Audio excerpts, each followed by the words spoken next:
19 మంది ఐఏఎస్‌లని బదిలీ చేశారు.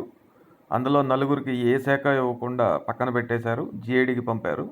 అందులో పురపాలక శాఖ ప్రధాన కార్యదర్శి శ్రీలక్ష్మి, మెడికల్ సేవలు మరియు మౌలిక సదుపాయాల డెవలప్మెంట్ కార్పొరేషన్ వీసీ మురళీరెడ్డి, పాఠశాల విద్యాశాఖ ప్రధాన కార్యదర్శి ప్రవీణ్ ప్రకాష్, ఎక్సైజ్ ప్రధాన కార్యదర్శి రజిత్ భార్గవ జీఏడీకి పంపారు.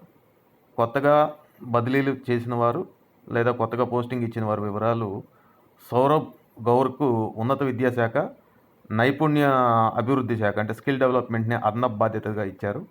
ఉద్యానవన మత్స్యశాఖ కార్యదర్శిగా బాబు ఏ, గనుల శాఖ డైరెక్టర్గా ప్రవీణ్ కుమార్, ఆర్థిక శాఖ కార్యదర్శిగా వి వినయ్ చంద్ని నియమించారు.